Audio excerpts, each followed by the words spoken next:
BLM Kerala, Tamil Nadu, Pondicherry. മുഖ്യമന്ത്രി പിണറായി വിജയനും ഇബ്രാഹിമുൽ ഖലീലുൽ ബുഖാരിയുമായി കൂടിക്കാഴ്ച നടത്തി. എന്നാൽ കൂടിക്കാഴ്ച സ്ഥിരമായി നടക്കുന്നതാണെന്നും ഭരിക്കുന്നവർ ആരായാലും അവരുമായി സൗഹൃദ ബന്ധം ഉണ്ടാക്കാറുണ്ടെന്നും ബുഖാരി തങ്ങൾ പറഞ്ഞു.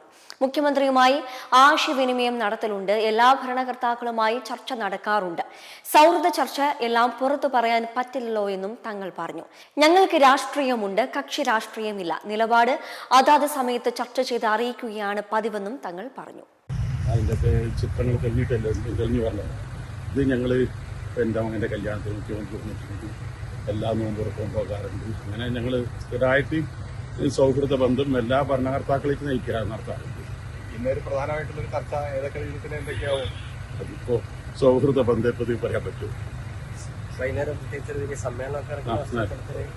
സമസ്ത കേരള ജമിയത്തുലമായുടെ 100ാം വാർഷിക ഭാഗമായിട്ട് ഇന്ന് വിളംബരമാണ് എന്നാണ് ഡേറ്റ്.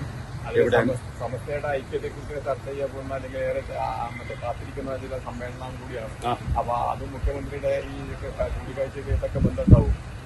എല്ലാം സൗഹൃദ ചർച്ചയിൽ അങ്ങോട്ടും ഇങ്ങോട്ടും എല്ലാ കാര്യങ്ങളും ചർച്ച ചെയ്യുമല്ലോ. ഇന്ന് പറയാനുള്ളതെല്ലാം ഇന്ന് നമ്മുടെ പ്രസ്ഥാനത്തിന്റെ ഏറ്റവും വലിയ നേതൃത്വം സമസ്തയോളം പ്രായമുള്ള സമസ്ത ചരിത്രത്തിൽ 50 കൊല്ലത്തിലേറെ സെക്രട്ടറിയും ജനറൽ സെക്രട്ടറിയുമായി കാന്തൂർ ഉസ്താദ് ഇന്ന് പ്രഖ്യാപിക്കും.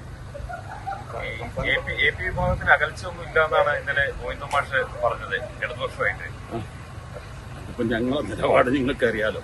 ഞങ്ങൾ രാഷ്ട്രീയ കക്ഷിയല്ല, ഞങ്ങൾക്ക് കക്ഷി രാഷ്ട്രീയമില്ല. ഞങ്ങൾക്ക് രാഷ്ട്രീയമുണ്ട്, പക്ഷെ ഞങ്ങളുടെ നിലപാട് അതാത് സമയത്ത് ഞങ്ങളുടെ പക്ഷത്തോട് കൂടി ആലോചിച്ച് ചർച്ച ചെയ്ത് ഞങ്ങൾ അറിയിക്കലാണ് പതിവ്. മെമ്പർമാരുടെ നിക്ഷേപങ്ങൾക്ക് ഉയർന്ന ലാഭവിഹിതം നൽകുന്ന കേന്ദ്ര സർക്കാർ സഹകരണ രജിസ്റ്റേർഡ് സൊസൈറ്റി ഭാരത് ലജ്ന multi state housing cooperative society limited.